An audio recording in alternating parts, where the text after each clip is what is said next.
श्री शिवाय नमस्तु। प्रयास करिएगा एकादशी जब भी करें तो द्वादशी से जुड़ी हुई करें, दसवीं से जुड़ी हुई एकादशी कम करें। जो वैष्णवों की एकादशी कौन सी होती है? जो एकादशी द्वादशी से जुड़ी हो, दसवीं से नहीं। दसवीं से जुड़ी हुई एकादशी व्रत कहलाती है और द्वादशी से जुड़ी हुई एकादशी पुण्य फल प्रदान कर कर वैष्णवों को भगवान के चरण में छोड़ आती है। इसलिए एकादशी द्वादशी से जुड़ी हुई। दो चीजों को याद रखिए, गौदान और एकादशी। श्रीमद् वल्लभाचार्य जी ने मायावत का खंडन करा था जगन्नाथपुरी में, और श्रीमद् वल्लभाचार्य जी ने कहा था एकादशी मरने के बाद मत दो, एकादशी जीते जी दो। कहा था कि नहीं कहा था?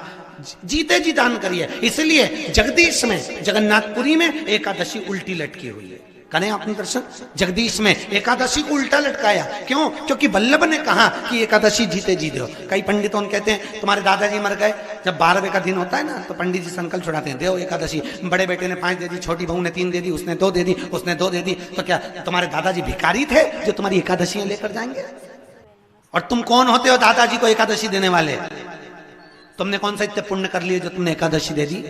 एकादशी के दान की महत्वता श्रीमद् वल्लभाचार्य जी ने कहा कि कोई व्यक्ति अगर खटिया पर सड़ रहा है, पलंग पर तड़प रहा है, हॉस्पिटल में पड़ा हुआ है, तो निवेदन है कि उसको देखने जाओ तो अपनी करी हुई एकादशी में से 2 एकादशी का दान उसको तुरंत दे दो। क्यों? तो जिससे उसको मोक्ष मिल जाए, मरने के बाद नहीं।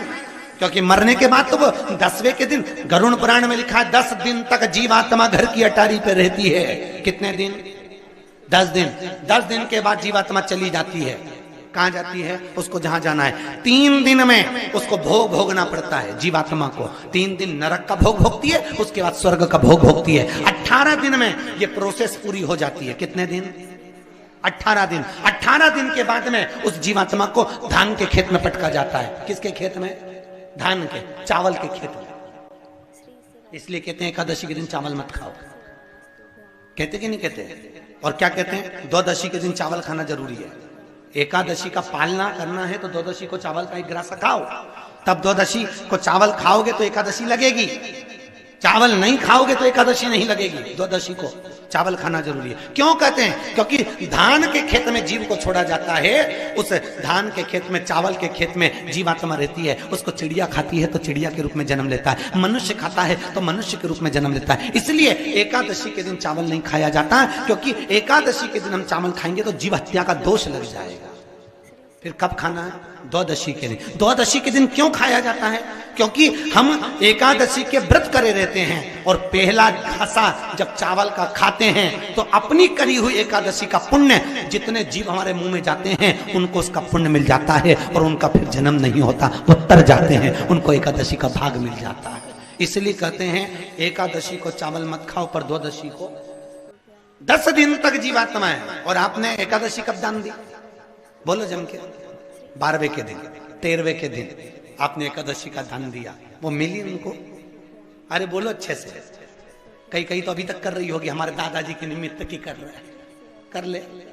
फिर वही वाली बात आ गई, गुलाब के फूल में पानी जारी है। कोई कार्य अटक रहा है, तकलीफ आ रही है, दुख है, लक्ष्मी नहीं आ रही, परेशान हो, 108 बेलपत्र की, जो बेलपत्र होते हैं उसकी, इसको छेद तो करते नहीं है सुई से, बेलपत्र की डंडी को बांधते जाओ 108 बेलपत्र की माला बना लो, और माला बनाकर भगवान शंकर के गले में, शंकर के शिवलिंग को जो चढ़ा देता है उसकी मनोकामना भगवान शंकर पूरी कर देते हैं। अटा एकादशी 108 बेलपत्र की माला बनाकर शंकर भगवान को समर्पित करी जाती है।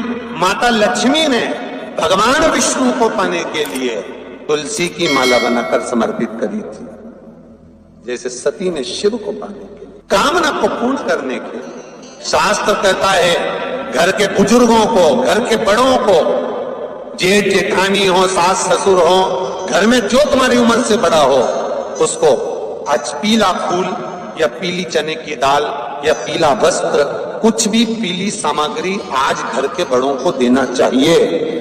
क्यों देना चाहिए? तो शिव महापुराण की कथा कहती है कि जो शुक्ल पक्षी की एकादशी के दिन पीली वस्तु का दान दे देता है, घर के किसी ब्राह्मण को देने नहीं जाना, किसी मंदिर में देने नहीं जाना, आपके ही घर में, आपके ही घर के बड़ों को कोई भी पीली चीज का दान कर सकते। फूल हो, मिठाई हो, कोई अनाज हो, कोई वस्त्र हो, पीली वस्तु का दान दे दे। क्यों होगा? क्या होगा उससे? शिव महापुराण की कथा कहती है उससे जिंदगी में कभी बड़ी बीमारी प्रवेश नहीं करती। सनातन धर्म कहता है बट वृक्ष की पूजन करने वाला, बट वृक्ष के नीचे शिव की आराधना करने वाला, लोम समर्पित कर जल चढ़ाने वाले का जैसे कर्ज मुक्ति होती है, उसी तरह आंवले के वृक्ष के नीचे मात्र ताजा मिष्ठान दूध का बनाकर उस सामग्री को भगवान आंवले के वृक्ष के नीचे पूजन करने से लक्ष्मी और संपदा की वृद्धि होती है। जैसे शमी का पौधा, शमी का वृक्ष, शमी के वृक्ष के नीचे मात्र दूध और जल मिला हुआ जल, शमी के वृक्ष के नीचे मात्र ओघड़दानी अवधूतेश्वर महादेव के नाम से केवल हफ्ते में एक बार भी अगर दूध और जल का मिश्रण शमी के पौधे के नीचे कर दिया जाता है तो कहते हैं शरीर में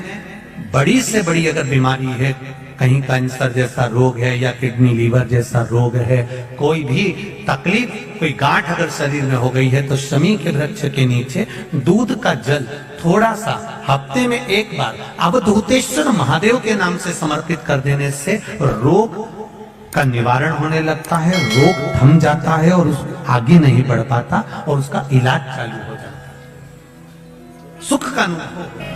बस एक बात का स्मरण रहे आप, आंवले के वृक्ष के नीचे अगर कोई भोग लगाया गया है पा सकते हैं, पीपल के वृक्ष के नीचे कोई भोग लगाया है पा सकते हैं, बट वृक्ष के नीचे कोई भोग लगाया गया है पा सकते हैं। जिस वृक्ष के नीचे भोग लगाओगे पालोगे, पर शमी वृक्ष के नीचे का जो भोग लगाया गया है वो नहीं पाया जाता। शमी वृक्ष का जो प्रसाद है वो आपको वहीं छोड़ना पड़ता है। शमी वृक्ष का प्रसाद वहीं छोड़, खाली ना जाता कोई, खाली ना जाता कोई दर से तुम्हारे, मैं भी खड़ी हूं बाहें पसारे, मैं भी खड़ा हूं नन्ही बाहें पसारे। अपनी एकादशी के दिन पीपल के पत्ते पर शहद की 7 बिंदियां लगा दीजिए। जैसे पीपल के पराग से पितरों की शांति होती है। पराग जानते हो पीपल के पेड़ के नीचे कभी बैठ के देखना, आप लोग अगर बैठे हो तो थोड़ा थोड़ा पानी झड़ता रहता है अपने आप, हल्का हल्का सा पानी झड़ता है। कभी महसूस करा है आप लोगों ने? पीपल के पेड़ के नीचे बैठना, हल्का हल्का पानी झड़ता रहता है। उस पीपल के पराग, पीपल के पेड़ के नीचे थाली रख दो, उसमें जो पराग झड़े, पीपल के पेड़ का पानी झड़े, उस पानी को पानी में मिलाकर दरवाजे पर अगर सातिया बना दिया जाए तो पितृदोष समाप्त हो जाता है। पीपल के पत्ते पर चंदन लगा दीजिए, 7 आखे चावल, सफेद चावल उस पर रख दीजिए, एक जौ थोड़ी थोड़ी काली तिल उस पर रख दीजिए। अपने पूर्वजों का नाम लेकर, पितरों का स्मरण कर कर, गोत्र बोलकर, नाम बोलकर बहते हुए पानी में उस पत्ते को छोड़ दीजिए, बहते पानी में छोड़ दीजिए। जिंदगी में कभी संपदा की कमी नहीं आएगी, पितर आशीर्वाद देकर जरूर जाएंगे, ये पक्का। शिव महापुराण की कथा तो यहां तक कहती है,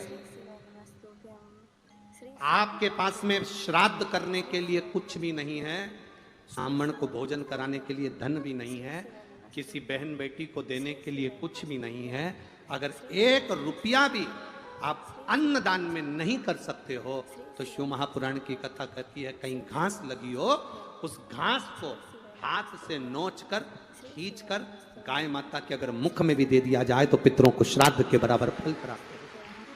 गाय के दूध से कैंसर समाप्त होता है, गाय के मूत्र से कैंसर समाप्त होता है, गाय के गोबर के कंडे पर पांव रखकर हल्दी डालकर बैठ जाओ तो शुगर का लेवल डाउन हो जाता है। गाय का एक एक शरीर का एक एक चीज हमारे जीवन को सुख प्रदान करने वाली। आप लोगों को मालूम होगा आरती के बाद कपूर क्यों जलाया जाता है? लोग कथा सुन रहे हैं, बड़े भाव से उत्तर दें।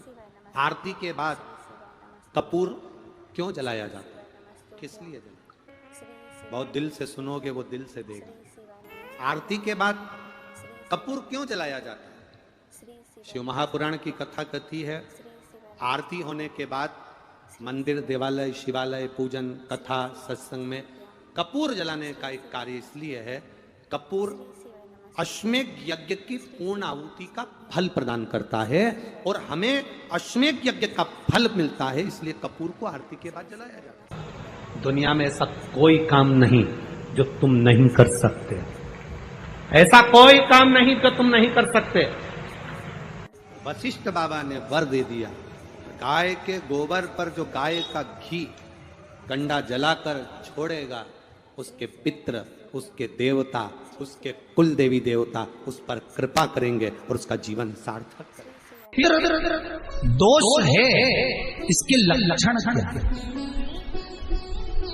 घर में अशांति होना, घर में 4-5 लोग रह रहे हैं, जरा जरा सी बात में क्लेश हो, समझ लो पितृदोष है। पितृदोष 1 रुपया कमा कर लाओ, 1.25 रुपये खर्च हो, खूब पैसा आए हाथ में दिखे ही नहीं, समझ लेना पितृदोष। 4 दिन दुकान अच्छी चले, बाकी के समय बैठना पड़े, समझ लेना पितृदोष। घर में बच्चे चिड़चिड़े हो जाए, गलत संगति में डूब जाए, समझ लो चिड़चिड़ हो रहे हैं, पितृदोष। मान लो आपको कोई ब्राह्मण देवता ने कहा कि आपके यहाँ पितृदोष है, आपको कह दिया कि पितृदोष है, तो आपको घबराना नहीं है कि महाराज जी मुझे क्या करना पड़ेगा। पितृदोष है, एक चावल का दाना घर में से लीजिए, हथेली पर रखिए, पानी का जो मटका होता है, हंडा होता है, पानी का जो मटका है, हंडा है, जहां पर रसोई घर में तुम पानी रखते हो, उस हंडे के पास में, मटके के पास में उस चावल के दाने को लेकर जाइए, अपने पितरों का स्मरण कर कर स्वधा स्वधा स्वधा स्वधा स्वधा 5 बार बोलकर शंकर भगवान के शिवलिंग पर, तुम्हारे घर में शिवलिंग हो तो घर में, और अगर मंदिर में शिवलिंग हो तो मंदिर में, उस चावल के दाने को चढ़ा दीजिए, कैसा भी पितृदोष होगा समाप्त हो। मात्र स्वधा का दशमी, एकादशी और द्वादशी, इन 3 तिथियों पर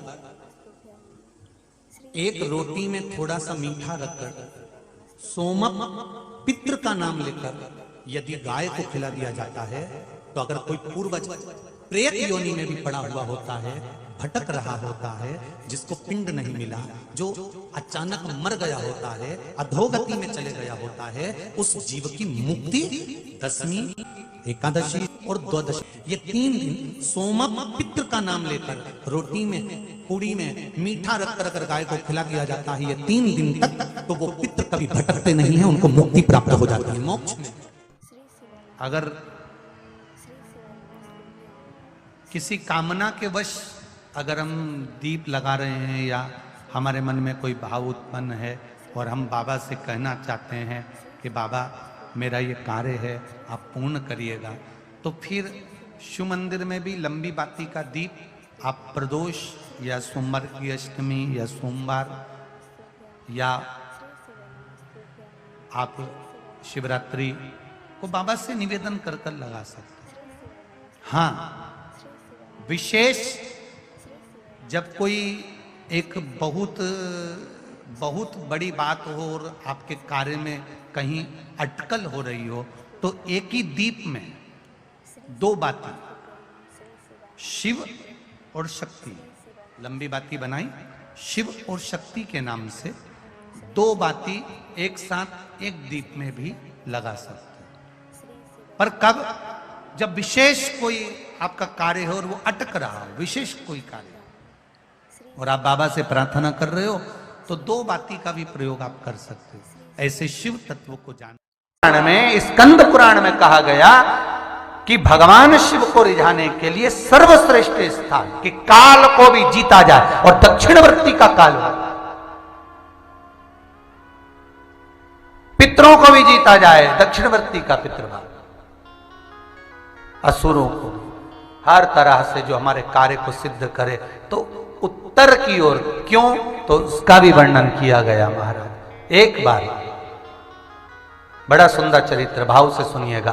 कई लोगों के मन में यह प्रश्न आता है कि उत्तर की ओर भगवान का जल क्यों जाता। एक बार भगवान भूत भावन भूतेश्वर, मेरा शिव, मेरा त्रिकालदर्शी, मेरा कैलाशी अविनाशी, मेरे शंकर विराजमान। भगवान शंकर शिव के मस्तक पर, पिंडी पर, शिवलिंग पर धतूरा पहली बार चढ़ाया गया वो फुलेरा दूज का दिन था। इसलिए शिव महापुराण की कथा कहती है जिस दिन कोई मुहूर्त नहीं हो, कोई काम नहीं हो, उस दिन केवल फुलेरा दूज के दिन आप किसी भी दुकान का, व्यापार का, व्यवसाय का, जन्म का, आदि का कोई भी मुहूर्त कर लो, वो कभी ठप नहीं हो सकता, वो बढ़कर ही चलेगा।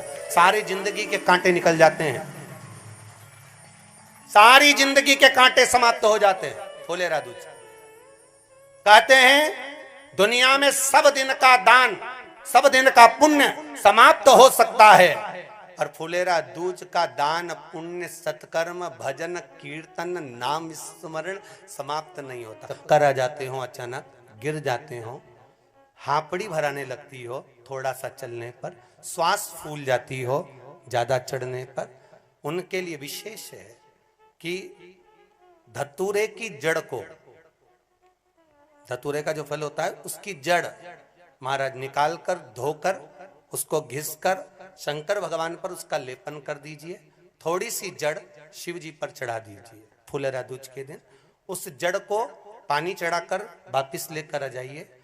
जो मिर्गी का मरीज होता है, जिसको दमे की शिकायत होती है, श्वास की होती है, चलने में हापड़ी भरा जाती हो, फुलेरा दूज के दिन दोपहर के समय पर उसको वो जड़ केवल 3 या 4 बार सुगंध में सुंगा दी जाती है, तो मिर्गी की बीमारी समाप्त हो जाती है, और जिसको दमा श्वास फूलता है उसको भी आराम लग जाता है। फुलेरा दूज के दिन उसके लिए नित्य आनंद का सुख दे जाती है। और भी ध्यान दें, जिसको बहुत भारी बीमारी हो, डॉक्टर कह रहे हैं कि ऑपरेशन की जरूरत है, ऑपरेशन कराना पड़ेगा, गांठ हो गई है, ये हो गया है, वो हो गया है, निवेदन है एक धतूरा फुलेरा दूज के दिन भगवान शंकर के शिवलिंग पर समर्पित करें, और 5 बेलपत्र नंदीश्वर भगवान पर अर्थात भगवान नंदी पर समर्पित करें। जीवन में कितनी बड़ी भी बीमारी होगी वो आगे नहीं बढ़ सकती, ऑपरेशन की जरूरत नहीं पड़ सकती, वो केवल फुलेरा दूज पर हो, केवल फुलेरा दूज के दिन, उसके सिवाय नहीं। और वो 15 मार्च को है, मौका मिला है, आनंद से। धतूरा होता है विषैला। कैसा होता है? विषैला, बहुत विष होता है धतूरे के अंदर।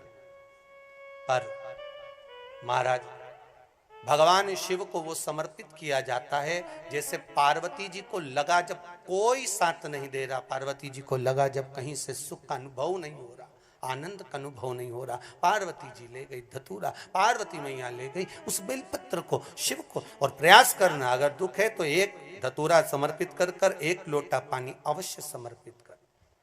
उनके लिए भी कहूंगा जिनको शरीर में दाद हो जाती है, खाज हो जाती है, या खुजलियों का क्रम हो जाता है, उनके लिए भी महाराज धतूरे का पानी, धतूरा 1 लोटे में डाल दो, पानी रख दो उसमें, उसके अंदर थोड़ा सा चंदन डालकर वो पानी शिव जी को समर्पित कर दो। वही पानी को लेकर आ जाइए और कुछ देर तक शरीर में लगाकर बैठ जाइए महाराज। वो केवल फुलेरा दूज का है महाराज, उसको शरीर में लगाकर थोड़ी देर बैठ जाइए, 15-20 मिनट तक। शरीर के अंतर्गत कोई वस्त्र ना हो, उस वस्त्र को उतार कर उसको लगाकर बैठ जाओ। 2.5 से 3 महीने में दांत खाज, किसी भी चर्म रोग होगा वो धीरे धीरे समाप्ति की ओर हो जाएगा। महाराज फुलेरा दूज का महत्व शास्त्र कहता है, भले इसको छुपाकर रखा गया हो शास्त्रों के अनुसार, पर इसकी महत्वता, जो दुकान, जो व्यापार, जो व्यवसाय, और पहले भी आपको कहा, मान लो आप शिवरात्रि के दिन रात को भगवान शंकर को धतूरा चढ़ाते हो व्यापार व्यवसाय के लिए, और वो धतूरा आप शिवरात्रि के दिन सुबह 4 बजे से पहले नहीं बांध सकते, तो उस धतूरे को फुलेरा दूज के दिन लाल वस्त्र में बांधकर अपने व्यापार वाली जगह पर बांध दो। जीवन में कभी व्यापार नीचे नहीं जाएगा, बढ़ता ही चला जाएगा। और उनके लिए भी निवेदन करूंगा जिनके यहाँ कर्जा बहुत है, बहुत कर्जा है, चूक ही नहीं रहा, पैसा ही नहीं रहा, व्यापार चले तो कर्जा चूके, उनके लिए भी निवेदन करूंगा। एक धतूरा बेलपत्री के पेड़ के नीचे शिवलिंग का निर्माण कर कर फुलेरा दूज के दिन उस धतूरे को अपनी कामना कर कर हल्दी में भिंगोकर उसको भगवान शंकर को समर्पित कर दीजिए अपनी कामना कर कर। उसी हल्दी की एक बिंदी अपने साथ में रुमाल में लगाकर अपने व्यापार व्यवसाय की जगह पर लेकर जाइए। कर्जा धीरे धीरे धीरे धीरे जब चूकेगा, जब लक्ष्मी आएगी तो लक्ष्मी की वृद्धि भी वो करता महाराज। ये फुलेरा दूज के उपाय। जिस दिन मां जगज्जननी जगदम्बा अंबा स्वयं भगवान शंकर को मौन होकर देख कर विलापित होती हैं, नैनों से नीर बहता, शिव को हुआ क्या, शंकर को क्या हुआ है, योगरदानी को हुआ क्या।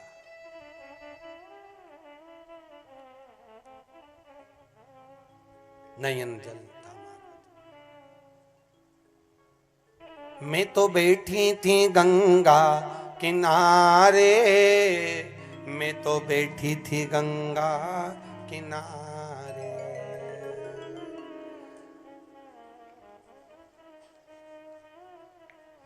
ऐसा धक्का दिया ओ भोलेनाथ, दिल तुझको दिया ओ भोले।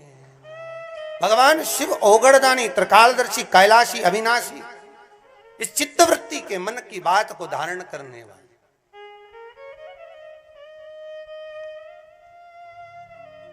जिन लड़का और लड़की का विवाह नहीं हो रहा है, महाराज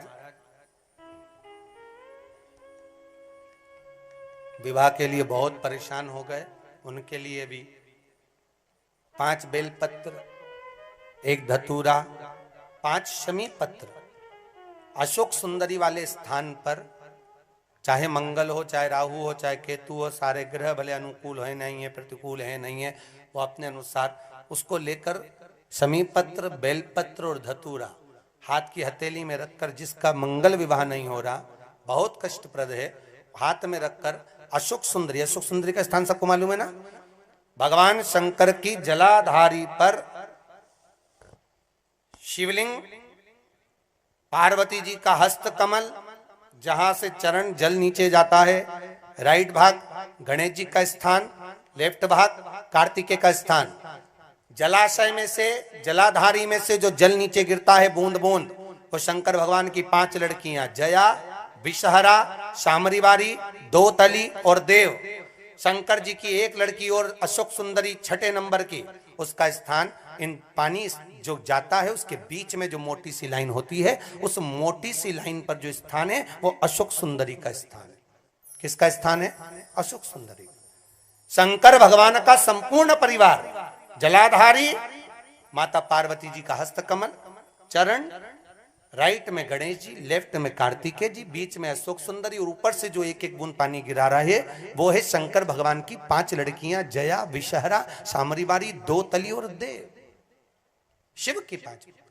तो जिनका विवाह नहीं हो रहा, अशोक सुंदरी वाली जगह पर हाथ में लेकर वो धतूरे के साथ शमी पत्र, बेलपत्र समर्पित करें और बाबा से निवेदन करें, बाबा आपकी कामना पूर्ण। फुलेरा दूज के अशोक सुंदरी पर जो धतूरा चढ़ता है, वैसे तो अशोक सुंदरी पर धतूरा बहुत कम चढ़ता है, केवल एक फुलेरा दूज का दिन ही ऐसा होता है जिस दिन अशोक सुंदरी वाली जगह पर धतूरा चढ़ता है। अशोक सुंदरी वाली